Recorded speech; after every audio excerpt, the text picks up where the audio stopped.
Hey guys, welcome back to our channel Academic Maker. मैं doctor Nazish Hasan. अपने last कुछ videos में हम लोगों ने बात किया हेनरी फ्योल के बारे में, टेलर के बारे में। कौन थे टेलर, हेनरी फ्योल कौन थे, क्या कंसेप्ट उन्होंने दिया था, क्यों दिया था, पर्पस क्या था, कैसे एक्सपेरिमेंट किया, ये सारी चीज़ें हम लोगों ने डिस्कस कर ली। लास्ट वीडियो में हम लोगों ने फिर बात की ऑर्गेनाइजिंग के बारे में, प्रोसेस ऑफ ऑर्गेनाइजिंग क्या है। और आज के जो टॉपिक है जिसमें हम बात करने वाले हैं, इम्पॉर्टेंस ऑफ ऑर्गेनाइजिंग।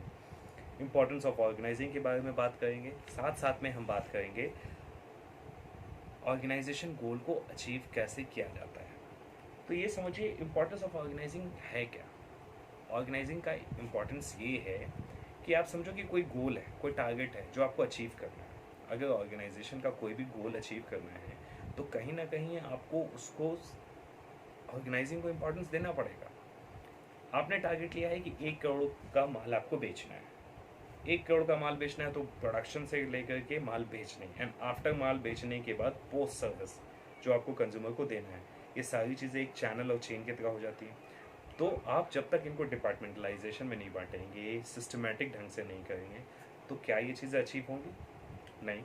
अब आप समझो कि मैं आपको एक एग्जाम्पल से बताता हूँ। आपके घर में आपकी मम्मी है, उनको मैं कहूँ कि मैं आपके घर आऊँ और मैं कहूँ कि आंटी जी, विदाउट एनी इन्फॉर्मेशन, मैं कहूँ आंटी जी मुझे बिरयानी बना के खिलाओ। अब बिरयानी में जो मटेरियल जाता है, राइस, अलग अलग तरीके के जो मसाले हैं, चिकन है, सैलड है, पापड़ है, ये सारी चीज़ें हैं, उनको ऑर्गेनाइज करना पड़ेगा। ऐसा नहीं है कि वो झटके में हो जाएगा। चावल हो सकता है आपके यहाँ हो, चिकन हो सकता है आपके यहाँ हो, मसाला ना हो, तो वो सारे रिसोर्सेज को आप ऑर्गेनाइज करोगे, कहीं ना कहीं से एक जगह पे इकट्ठा करोगे। This is importance of organising. क्योंकि अगर ऑर्गेनाइजिंग सही से नहीं हुआ तो पूरा का पूरा गोल जो है वो आपका अचीव नहीं हो सकता। इसका मतलब बिरयानी खाने को नहीं मिलेगी आपके यहाँ से। आई होप आपके यहाँ आऊँगा तो बिरयानी खाने आप खिला ही दोगे, क्योंकि लॉकडाउन में बिरयानी को मैं भूल गया हूँ कैसा हुआ करता था। ऑर्गेनाइजिंग का बेसिकली इम्पॉर्टेंस जो है ये है कि बेनिफिट्स ऑफ स्पेशलाइजेशन। अब अगर आप सही रिसोर्स को, सही आदमी को सही काम पे लगाएंगे तो उसका जो स्पेशलाइज सर्विसेज है, जैसे वो एक्सपर्टीज़ है परचेजिंग में, नेगोशिएशन में, तो प्रोडक्ट परचेजिंग डिपार्टमेंट में वो चला जाएगा। अगर वो लोगों को मैनेज करने में सही है तो एचआर डिपार्टमेंट में चला गया। अगर उसका इंटरेक्शन अच्छा है, उसका कम्युनिकेशन अच्छा है, कन्विंसिंग स्किल अच्छा है, तो मार्केटिंग में चला गया। अगर हिसाब किताब सही रखता है तो फाइनेंस डिपार्टमेंट में चला गया। अगर मॉनिटरिंग अच्छे से करता है और किसी काम को एकदम बहुत ही सुपर कंसंट्रेटेड होकर काम करता तो प्रोडक्शन में चला गया। सो दिस इज़ व्हाट कि उस बंदे का, उस बंदी का जो स्पेशलाइज वर्क है वो ऑर्गेनाइजेशन के काम आता है। ऑर्गेनाइजेशन के काम आने से फ़ायदा ये होता है कि कहीं ना कहीं ऑर्गेनाइजेशन का परफॉर्मेंस जो है वो इम्प्रूव करता है।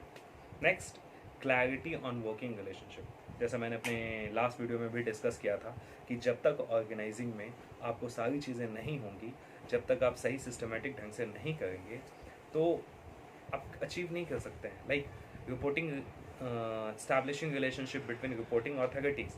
अब रिपोर्टिंग ऑथोरिटी के बारे में हम लोगों ने बात की थी, जहाँ पे हम लोगों ने बोला था कि सुपीरियर और सबऑर्डिनेट के बीच में एक अच्छा रिलेशनशिप हो, तब जाकर के ऑर्गेनाइजेशन अपने गोल को अचीव कर सकता है। वहीं पे क्लैरिटी ऑन वर्किंग रिलेशनशिप, इसमें यह था कि जब तक आप अपने सबऑर्डिनेट के साथ या सबऑर्डिनेट को दिया हुआ काम क्लियर नहीं होगा, ऑर्गेनाइजेशन अपना ऑर्गेनाइजेशन गोल जो है वो कभी भी अचीव नहीं कर सकता है।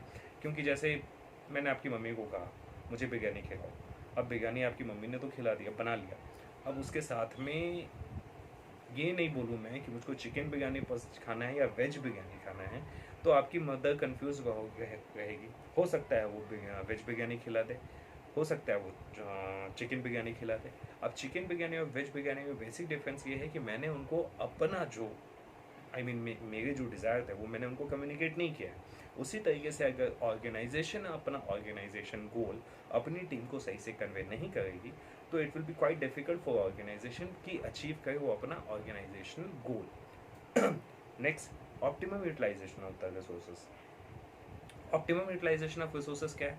आपके पास रिसोर्सेज है, जो रिसोर्सेज आपके पास पड़े हुए हैं, अगर आप उसका सही तरीके से प्रयोग नहीं करते हैं, ऑर्गेनाइजेशन के ग्रोथ एंड डेवलपमेंट में सही तरीके से नहीं बैलेंस बनाते हैं, तो वो कैसे होगा? वो कभी भी आपका ऑर्गेनाइजेशन का गोल अचीव नहीं हो सकता है। आपने कई घरों में देखा होगा, कई जगहों पे देखा होगा कि कई रिसोर्सेस ऐसे होते हैं जो हम फेंक देते हैं।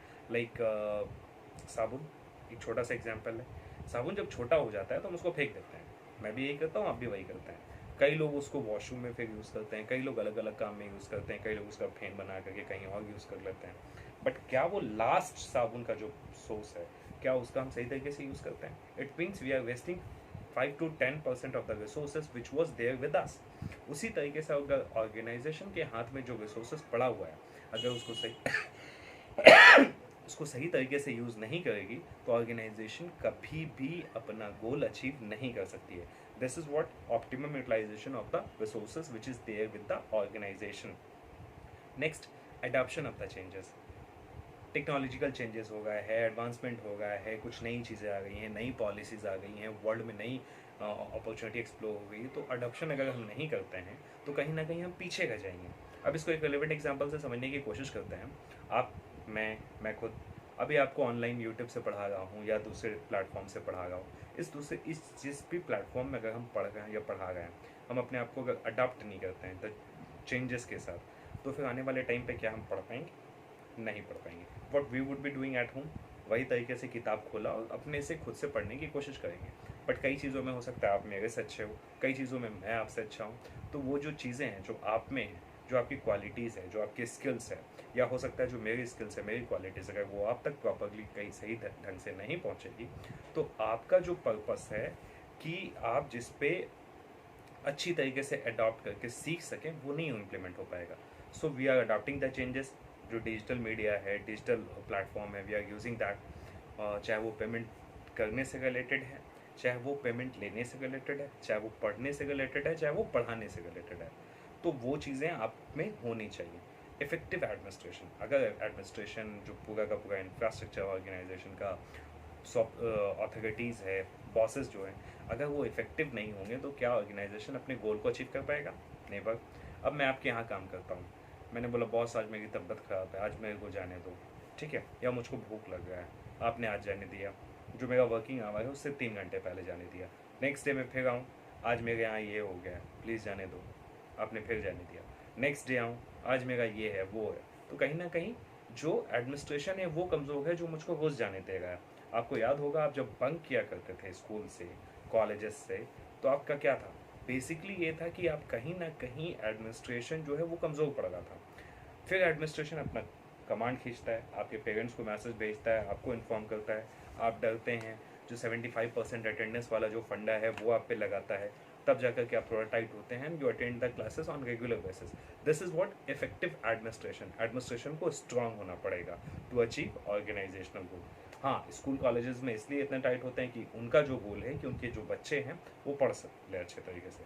कई बार वो बड़ा मुश्किल होता है, तो ये गोल जो है इसको अचीव करना बहुत ज़्यादा ज़रूरी होता है। इसी से ऑर्गेनाइजेशन गोल जो है अचीव हो पाता है। Next, development of a person. एक बात बताओ, मैं आपके पास काम कर रहा हूँ या आप मेरे पास काम कर रहे हो, if we are both of us are working together in an organisation, it might be you are my boss और आई एम ए बॉस। अगर मैं आपको ग्रोथ की अपॉर्चुनिटी नहीं देता हूँ, आपका डेवलपमेंट की अपॉर्चुनिटी नहीं देता हूँ, तो क्या आप अपना एक टाइम के बाद उसी रूटीन वर्क को करते करते आप फ्रस्ट्रेट हो जाते हैं, काम करते करते फ्रस्ट्रेट हो जाते हैं। जैसे आपको याद होगा कि आपकी मम्मी जब आपके घर में काम करती है तो सुबह उठने के बाद जो अपना रूटीन वर्क है वो उस तरीके से करती रहती हैं। टाइम टाइम पे वो कुछ अपग्रेडेशन करती हैं रिलेटेड टू योर डिश, जो खाने वाली चीज़ें हैं वो क्या करती हैं, डेवलपमेंट खुद में, पर्सनल में। उससे क्या होता है कि एक रिलेशनशिप में बॉन्डिंग होती है, कुछ एक्साइटमेंट होता है, कुछ नयापन होता है। एक ही चीज़ को कर करके हम सभी लोग थक जाते हैं, और थकने के बाद होता क्या है, at the end of the day result वही, परफॉर्मेंस लेवल हमारा गिरता चला जाता है। Last but not least, expansion and growth. Organisation का जो टारगेट है, अगर वो या जो गोल है, अगर वो सिस्टमेटिक ढंग से चलता गया, अगर वो अचीव होने के लायक है, अगर वो अचीव किया जा सकता है, अगर पूरी टीम उस पर इफेक्टिवली लगी हुई है, अगर काम सिस्टमेटिक ढंग से चल रहा है, अगर काम बांटा हुआ है, तो डेफिनेटली क्या होगा, एक्सपेंशन होगा, ग्रोथ होगा ऑर्गेनाइजेशन का। और ग्रोथ होगा तो फ़ायदा क्या होगा, ऑर्गेनाइजेशन का फ़ायदा होगा। ऑर्गेनाइजेशन का फ़ायदा होगा तो उसके एम्प्लॉयज़ का फ़ायदा होगा, उसके शेयर होल्डर्स का फ़ायदा होगा, गवर्नमेंट को फ़ायदा होगा, रेवेन्यू ज़्यादा आएगा, मार्केट का फ़ायदा होगा कि मार्केट में फ्लो ज़्यादा बढ़ेगा, कंज्यूमर का फ़ायदा होगा कि कंज्यूमर को अच्छे प्रोडक्ट की क्वालिटी मिलेगी, तो हम सभी लोगों को कहीं ना कहीं उसका फ़ायदा होता है। This is all about importance of organisational goal. एक बार मैं फिर से क्विक रिपीट कर देता हूँ पॉइंट्स, और फिर मिलेंगे अपने अगले वीडियो में जिसमें हम बात करेंगे ऑर्गेनाइजेशन स्ट्रक्चर के बारे में, उसके एडवांटेज एंड डिसएडवांटेज। सो जो पॉइंट्स हैं, बेनिफिट्स ऑफ स्पेशलाइजेशन, पहला स्पेशलाइजेशन का फ़ायदा, क्लैरिटी ऑन वर्किंग रिलेशनशिप पे मैंने क्लैरिटी होनी चाहिए, मैंने आपको बताया।